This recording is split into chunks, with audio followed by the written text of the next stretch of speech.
chiant ou marrant, ça commence fort. Non, on pourrait croire que le droit c'est quelque chose de chiant, d'austère, et non, ça n'est pas chiant, austère. En tout cas, ça n'est pas que ça.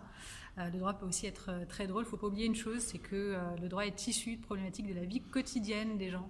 Ce qui fait qu'on peut se retrouver avec des scénarios de films hollywoodiens, ouais, je vais jusque-là, et des décisions de justice qui sont très très drôles.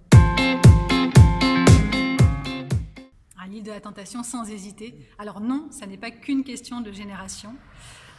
C'est aussi une question de saga judiciaire. La question qui se posait et qui était assez intéressante à l'époque, il y a quelques années de ça, on va minimiser, c'était le point de savoir si les candidats de télé-réalité qui en fait passaient leur temps à bronzer sur la plage, à boire des cocktails, à faire des activités, et en plus dans le cas de l'île de la Tentation, le but c'était aussi d'essayer de casser des couples.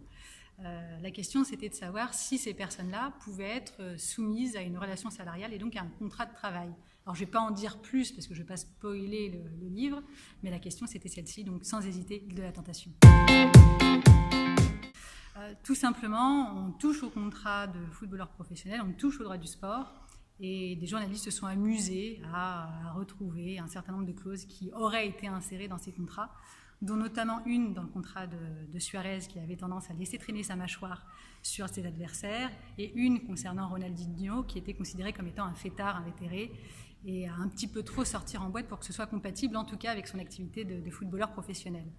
Donc clause anti-morsure ou clause anti-boîte de nuit. En ce qui me concerne, j'aurais plutôt tendance à choisir la clause anti-boîte de nuit. Je pense qu'elle serait un peu plus efficace que la clause anti-morsure. Enfin, quoique à y réfléchir, je ne sais plus trop. Le droit ou la vie? Alors forcément, on ne peut pas choisir entre le droit ou la vie, on choisit la vie. Mais alors, si on va un peu plus loin, on peut se demander qu'est-ce que la vie? Est-ce que la vie, finalement, ça ne serait pas un enchevêtrement de règles, de codes qu'on doit respecter ou pas? Mais si on ne les respecte pas, on s'expose à ce qu'il y ait des conséquences juridiques. Alors choisis la vie, bien évidemment, mais le droit c'est aussi la vie.